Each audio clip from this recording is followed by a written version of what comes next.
Shalom, sahabat Jalan Kristus.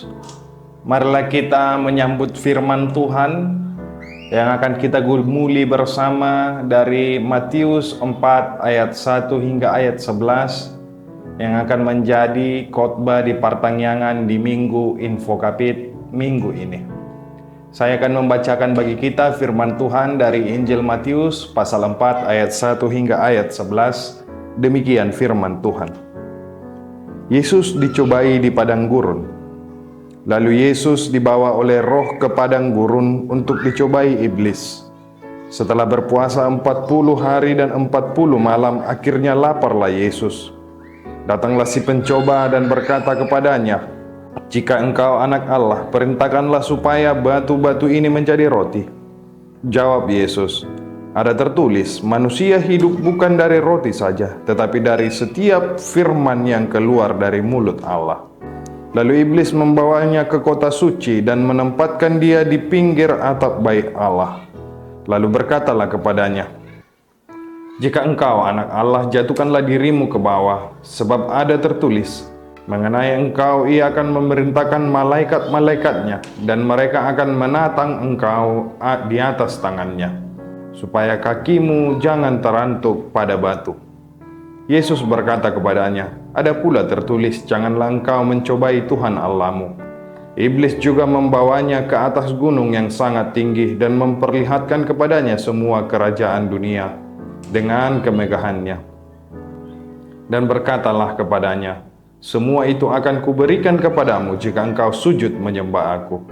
Lalu berkatalah Yesus kepadanya, "Enyalah iblis, sebab ada tertulis, engkau harus menyembah Tuhan Allahmu, dan hanya kepada Dia sajalah engkau beribadah." Iblis lalu meninggalkan dia, dan lihatlah, malaikat-malaikat datang melayani Yesus. Demikian firman Tuhan.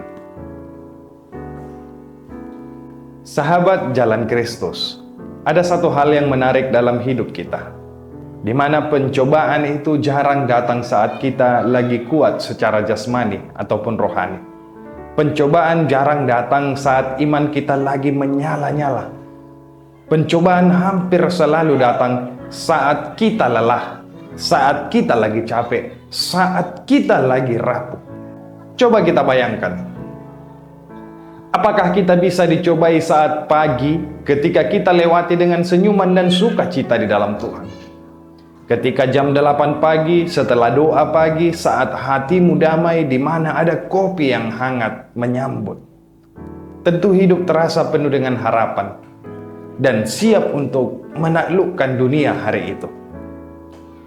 Tapi pencobaan biasanya datang saat hati kita lagi kusut, saudara-saudara. Saat emosi lagi tipis. Saat kita berkata dalam hati, "Aku sudah terlalu capek untuk memikirkan mana yang benar atau yang salah." Sahabat Jalan Kristus, apakah kita pernah merasakan hal yang sama seperti itu?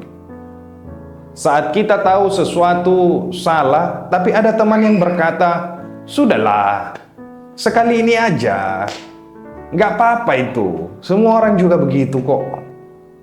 Dan yang membuat yang lebih berbahaya lagi, ketika kata-kata itu terdengar seperti masuk akal bagi kita. Kita merasakan itu seolah terasa logis dan patut untuk kita pertimbangkan. Inilah yang kita lihat dalam firman Tuhan pada ibadah pertanyaan kita di minggu ini. Yesus Kristus dicobai bukan saat kuat, tapi saat dia lapar, saat lemah, saat secara fisik, saat tubuh berada di titik paling rentan. Firman Tuhan berkata, setelah berpuasa 40 hari dan 40 malam, akhirnya laparlah Yesus. Di Matius 4 ayat 2. Kalimat ini menunjukkan keadaan manusia yang sangat manusiawi. Yesus lapar, Yesus lemah.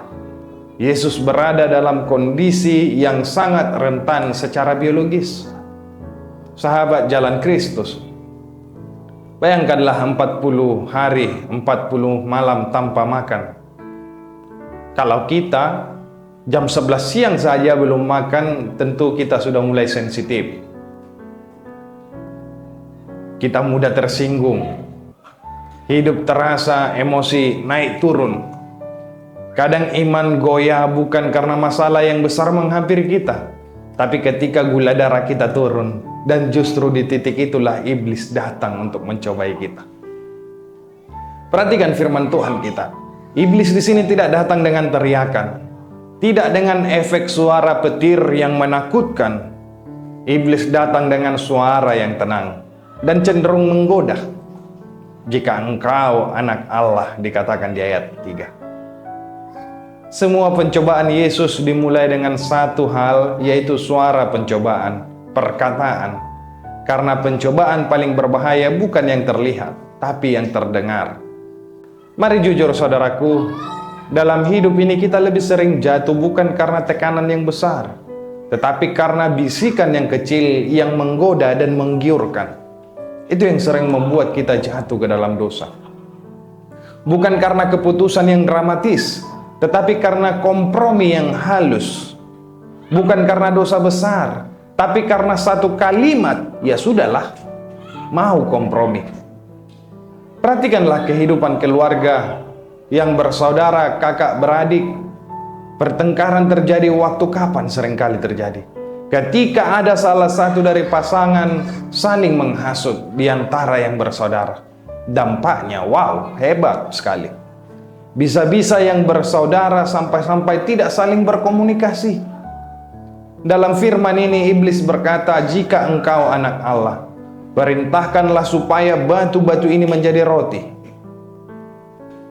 Kelihatannya ini persoalan yang sederhana bagi Yesus.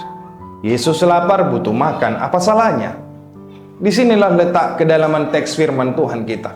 Masalahnya bukan di rotinya atau di batu itu. Masalahnya adalah menggunakan kuasa ilahi demi kenyamanan pribadi. Godaan ini berbicara tentang hidup yang dikendalikan oleh kebutuhan yang instan. Tapi Yesus menjawab di ayat 4, ada tertulis, manusia hidup bukan dari roti saja, tetapi dari setiap firman yang keluar dari mulut Allah. Yesus menolak hidup yang hanya dikendalikan oleh rasa perlu sesaat.